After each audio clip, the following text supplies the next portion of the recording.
Hello champions, welcome back to your own YouTube channel first flight. दोस्तों, आज हम करेंगे BA third and fourth semester जी हिंदी गद्य उद्भव और विकास का।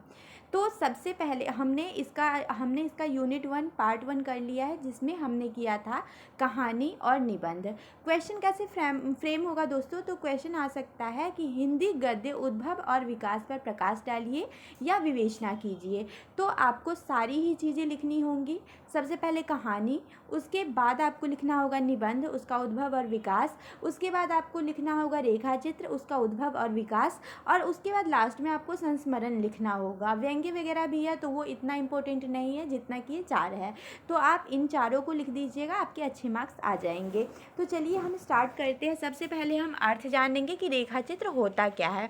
तो रेखा चित्र शब्द जो है वो अंग्रेजी के स्केच शब्द से ही बना है। मतलब इसका अगर इंग्लिश रूपांतरण करें तो स्केच कह सकते हैं और हिंदी में कहें तो रेखा चित्र कह सकते हैं। जैसे स्केच में क्या होता है, तो स्केच में रेखाओं के माध्यम से किसी व्यक्ति या वस्तु का चित्र, ड्राइंग बनाया जाता है उसका, है ना। तो वैसे ही हिंदी में क्या होता है, शब्द रेखाओं से, इसमें रेखाएं स्केच वगैरह नहीं होता, इसमें शब्द की रेखाओं से, शब्द की मदद से हम किसी व्यक्ति के व्यक्तित्व को जो वो होते हैं, लेखक होते हैं, वो पाठकों के सम्मुख प्रस्तुत करते हैं। मतलब शब्दों से किसी के चरित्र का वर्णन करना रेखा चित्र कहलाता है। उसके बाद आप परिभाषा दे दीजिएगा। तो परिभाषा आप एक राइटर के अकॉर्डिंग दे सकते हैं। तो आप ले लीजिएगा डॉक्टर विनय मोहन शर्मा के अनुसार। तो ये क्या कहते हैं, तो ये कहते हैं व्यक्ति, घटना या दृश्य के अंकन को रेखा चित्र की संज्ञा दी जा सकती है। मतलब ये कहते हैं कि जो रेखा चित्र है उसमें व्यक्ति का वर्णन किया जा सकता है, किसी घटना का किया जा सकता है, या फिर किसी दृश्य का किया जा सकता है। उसके बाद हम देखते हैं इसका विकास। तो इसके विकास को हम मेनली 2 चरणों में विभाजित करते हैं। पहला तो हमारा छायावाद युग है और दूसरा छायावादोत्तर युग है। तो सबसे पहले हम देखते हैं कि छायावाद युग में क्या हुआ है। तो हिंदी रेखाचित्र गद्य विधा का विकास छायावादी युग से ही माना जाता है। पहले रेखाचित्र पत्र पत्रिकाओं में ही क्या होते थे, प्रकाशित होते थे। परंतु अगर हम देखें 1937 ईस्वी में श्री राम शर्मा का जो पहला रेखाचित्र संग्रह है वह बोलती प्रतिमा प्रकाशित हुई। मतलब अगर ये भी पूछे कि पहला रेखाचित्र क्या है, तो आप लिख सकते हैं श्री राम शर्मा का पहला है बोलती प्रतिमा प्रकाशित हुआ था ये रेखा चित्र। उसके बाद अधिकांश जो विद्वान हैं वो पदम सिंह शर्मा को हिंदी रेखा चित्र का प्रवर्तक मानते हैं। मतलब कि जो पदम सिंह हैं उनके शासनकाल में, मतलब कि उनका जब टाइम पीरियड था तो उनके काल में रेखा चित्र बहुत ज़्यादा लिखा गया। उसके बाद हम ये देखते हैं कि इस काल के, मतलब रेखा चित्र में अगर हम देखें तो छायावाद युग के बहुत सारे राइटर्स हुए हैं। तो 1 बाय 1 मैं आपको करवाऊंगी कि कौन कौन से मेन राइटर्स हैं। तो इसमें से फ्रेंड्स अगर आप 2-3 का भी वर्णन कर देते हैं तो दैट्स इनफ आपके लिए, मतलब बहुत ज़्यादा होगा। तो सबसे पहले हम श्री राम शर्मा का करते हैं। तो श्री राम शर्मा हिंदी के प्रख्यात चित्रकार माने जाते हैं। क्या चित्रकार नहीं, रेखा चित्रकार माने जाते हैं। इनके अनेक रेखा चित्र हुए हैं। आप ज़्यादा से ज़्यादा 2 नाम इनफ है, आप 2 का नाम वर्णित कर दीजिएगा। पहला है आपके विशाल भारत और दूसरा है हंस। जैसी पत्रिकाओं में क्या हुआ, ये पत्रिकाएं हैं और इनमें इनके जो रेखा चित्र है वो संकलित या प्रकाशित किए गए हैं। उसके बाद सेकंड जो हमारी रेखा चित्रकार है वो महादेवी वर्मा है। महादेवी वर्मा उत्कृष्ट रेखा चित्रकार है, ये भी बहुत ज़्यादा प्रमुख है। इनके संस्मरणात्मक रेखा चित्रों में प्रमुख है रामा जो 1930 में लिखी गई है। 2 से 3 बहुत ज़्यादा है। अतीत के चलचित्र जो 1941 ईस्वी में लिखी गई है और स्मारिका जो 1971 में लिखी गई है। तो आप इनमें से 2 या 3 लर्न रख सकते हैं। उसके बाद हम नेक्स्ट देखते हैं बनारसी दास चतुर्वेदी। बनारसी दास चतुर्वेदी के रेखा चित्रों की शैली कैसी है, तो ये व्यंग्यपूर्ण है। मतलब कि ये एक तरीके से हम नहीं बोलते नॉर्मल लैंग्वेज में कि ताना दे रहे हो, तो इनका जो है वो ताना टाइप का है।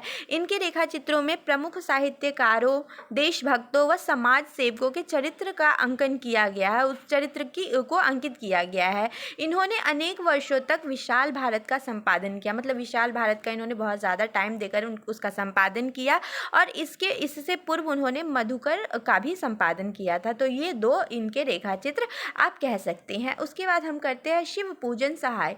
तो शिव पूजन सहाय जो है तो इनका पहला रेखा चित्र सन 1934 में हुआ था प्रकाशित और इनकी रचना वेदिन वे लोग में भी रेखा चित्र शामिल है, मतलब वे दिन वे लोग में भी रेखा चित्र इनका शामिल है। ये पत्रिका होती है मेनली जिनमें रेखा चित्रों को शामिल किया जाता है। उसके बाद हमने दूसरा क्या पढ़ा था, तो दूसरा हमने पढ़ा छायावादोत्तर युग। तो छायावादोत्तर युग में क्या हुआ है, तो इसमें रेखा चित्र विधा के विकास में पत्र पत्रिकाओं का योगदान बहुत ज़्यादा हो गया। हुआ तो पहले में भी है लेकिन इसमें थोड़ा ज़्यादा हो गया है। सन 1939 में अगर हम देखें तो हंस पत्रिका का रेखा चित्र विशेषांक प्रकाशित हुआ, और इस युग के अगर हम प्रमुख रेखा चित्रकार का वर्णन करें तो इसमें सबसे पहले आते हैं राम वृक्ष बेनीपुरी। इनका नाम आप लोगों ने बहुत सुना होगा, फेमस है ये। हिंदी रेखा चित्र के संसार में इनका बहुत ज़्यादा गौरवपूर्ण तरीके से इनका नाम लिया जाता है। इनकी रचनाओं में अगर देखें तो लाल तारा जो 1938 में प्रकाशित हुई, उसके बाद माटी की मूर्तें 1946 ईस्वी में, गेहूं और गुलाब 1950 में, ये सारी इनकी रेखा चित्र है। उसके बाद हम नेक्स्ट देखते हैं, तो नेक्स्ट है हमारे देवेंद्र सत्यार्थी। तो देवेंद्र जी की अगर हम रचना की रेखा चित्र संग्रह की बात करें तो इनका जो प्रसिद्ध रेखा चित्र संग्रह रेखाएं बोल उठी 1949 में इसका प्रकाशन हुआ है। उसके बाद नेक्स्ट है हमारा कन्हैया लाल मित्र प्रभाकर। तो इनका पहला रेखा चित्र संग्रह जिंदगी मुस्काई 1953 में प्रकाशित हुआ। प्रभाकर जी कृत जो भूले हुए चेहरे, दीप जले शंख बजे, ये भी इनकी ही रेखा चित्र मतलब इनके द्वारा ही प्रकाशित की गई है। उसके बाद हम नेक्स्ट राइटर देखते हैं, मतलब रेखा चित्रकार देखते हैं, तो ये है विष्णु प्रभाकर के मतलब इन्होंने इनकी जो रेखा चित्र है इनका वो है कुछ शब्द कुछ रेखाएं में सामाजिक स्थितियों तथा विसंगतियों, मतलब इनकी जो रेखा चित्र है ना उसका नाम है कुछ शब्द कुछ रेखाएं, और उसमें इन्होंने किस चीज़ का वर्णन किया है, किस चीज़ों पे इंडिकेट किया है, तो सामाजिक स्थितियों तथा विसंगतियों का चित्रण किया है। और इसके अतिरिक्त हंसते निर्झर, दहकती भट्टी, इसका भी रेखांकित मतलब रेखा चित्र है इनका विष्णु प्रभाकर जी का। उसके बाद हम करते हैं कि रेखा चित्र की क्या क्या विशेषताएं हो सकती है। तो आप रेखा चित्र में मेनली 4 विशेषताओं पे फोकस कर सकते हैं। एक है चित्रात्मकता होना चाहिए इसमें, दूसरा एकात्मकता होना चाहिए, तीसरा तटस्थता होना चाहिए, और चौथा इसमें आकार इसका कैसा होना चाहिए। तो फर्स्ट हम देखते हैं कि चित्रात्मकता में क्या है। तो चित्रात्मकता में है कि रेखा चित्र की सर्व प्रमुख विशेषता उसकी चित्रात्मकता है ना। हमने पहले ही इन बातों का जिक्र किया है कि रेखा चित्र क्या होता है, तो शब्दों के माध्यम से किसी व्यक्ति का जब हमारे माइंड में वो पिक्चर बनने लग जाए शब्दों के माध्यम से, जैसे हम कोई कुछ लिखते हैं तो हाँ हमारे माइंड में वो पिक्चर का भी फॉर्मेशन होना चाहिए। इसमें शब्दों को इस प्रकार चुन चुन कर रखा जाता है जिससे चित्रित विषय की तस्वीरें पाठकों के सामने उपस्थित हो जाता है। जैसे राइटर लिखते जाते हैं और इमेज का फॉर्मेशन पाठक के माइंड में होता रहता है। नेक्स्ट है कि एकात्मकता। रेखा चित्र की दूसरी विशेषता क्या है कि इसमें एकात्मकता होनी चाहिए। इसमें एक व्यक्ति या एक वस्तु की व्याख्या की जाती है ना, हम मल्टीपल पर्सन की व्याख्या नहीं करते, हम एक व्यक्ति या फिर एक टॉपिक की व्याख्या करते हैं। उसके बाद हमारा है तटस्थता, मतलब तटस्थता रेखा चित्र की तीसरी विशेषता है जिसमें रेखा चित्र में तटस्थता की नीति का पालन किया जाता है। जिस रेखा चित्र में तटस्थता जितनी अच्छी होती है, अधिक होती है, वह उतना ही सफल माना जाता है। मतलब तटस्थ होकर, ऐसा नहीं है कि किसी व्यक्ति विशेष मतलब एकदम उसके कह सकते हैं कि अपने पॉइंट ऑफ व्यू भी देने हैं, उनके भी विशेषताओं को लेना है और तटस्थ होकर करना है। जो सही है उसको सही बोलना है, जो गलत है उसको गलत बोलना है। नेक्स्ट हम करते हैं कि इसका आकार कैसा होना चाहिए। तो रेखा चित्र आकार में संक्षिप्त होनी चाहिए, छोटा होना चाहिए।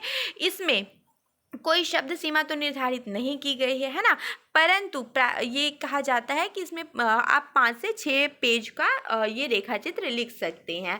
नेक्स्ट हम करते हैं संस्मरण। तो संस्मरण तो आप लोगों को अच्छे से पता होगा कि इसका अर्थ क्या है। तो सम्यक स्मरण मतलब जब हम किसी की यादों में है ना, वो अच्छे पल भी हो सकते हैं, बुरे पल भी हो सकते हैं, तो किसी घटना तथा व्यक्ति संबंधी स्मृतियों को लिखते हैं, प्रकाशित करते हैं, वही हमारा संस्मरण कहलाता है। मतलब संस्मरण का अर्थ है सम्यक स्मरण, मतलब किसी घटना का या व्यक्ति का कुछ भी हो सकता है, उसकी स्मृतियों को, उसकी यादों को हमें लिखते जब है, वही हमारा संस्मरण कहलाता है। उसके बाद नेक्स्ट हम कहते हैं कि इसकी परिभाषा क्या है।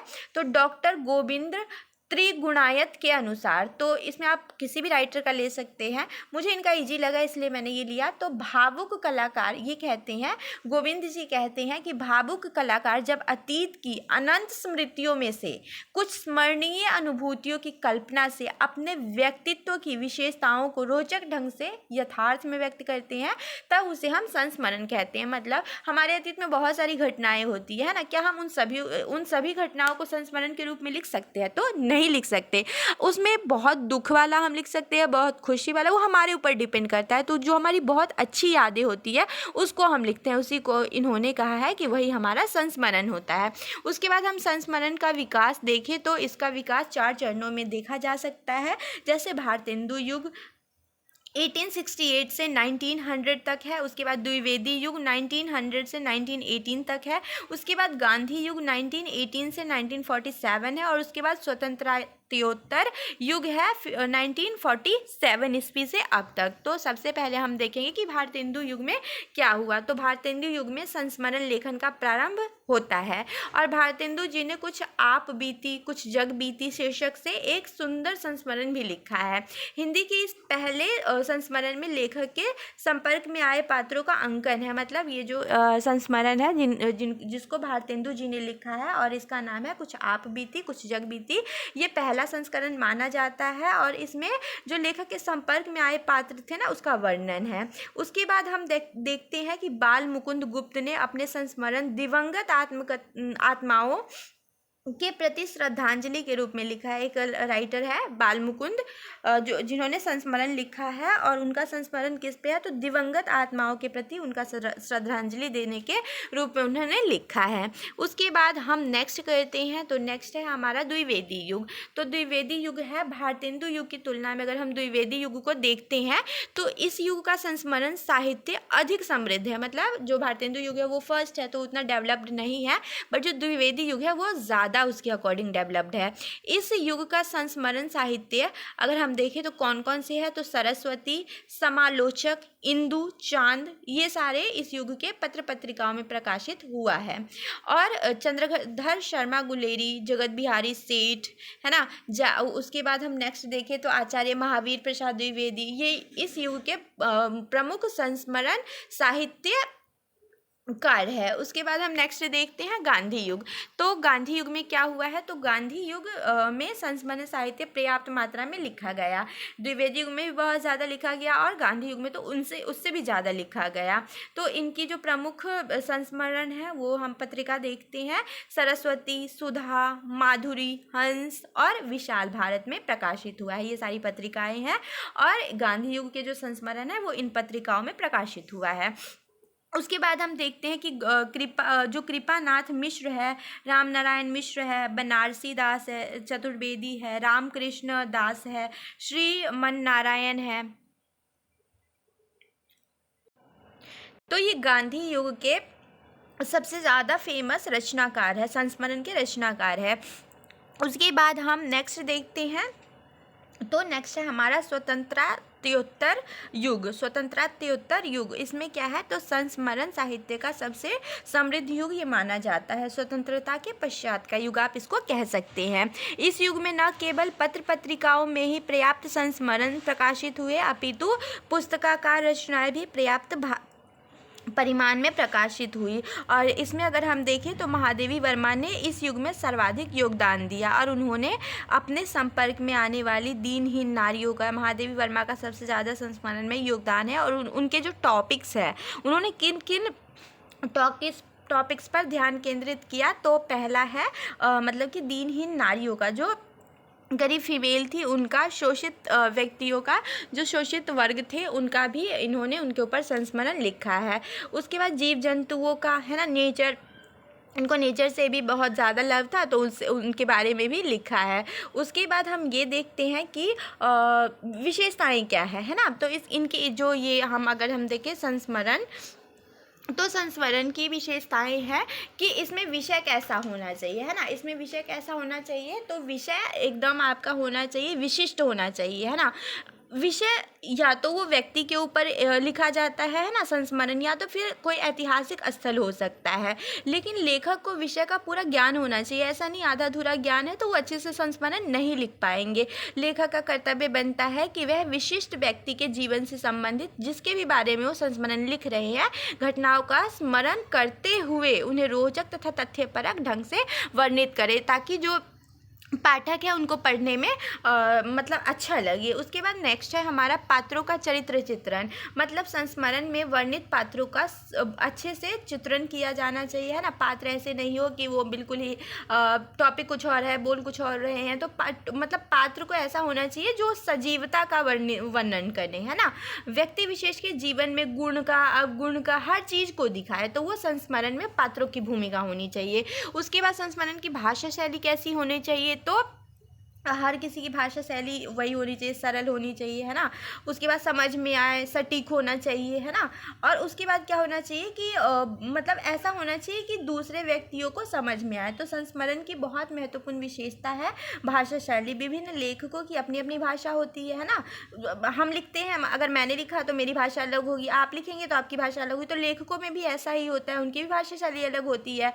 तो जिसके द्वारा वह व्यक्ति विशेष या घटना विशेष को संस्मरणात्मक शैली में प्रस्तुत करते हैं ना किसी व्यक्ति की, उनके विषय में भाषा शैली उनकी अच्छी होनी चाहिए और भावानुकूल होना चाहिए। उसके बाद उद्देश्य क्या होता है, तो इसका उद्देश्य होता है संस्मरण का कि प्रत्येक लेखक किसी न किसी उद्देश्य को ध्यान में रखकर ही संस्मरण की रचना करते हैं। ऑब्वियसली उनका कोई मोटिव होता है।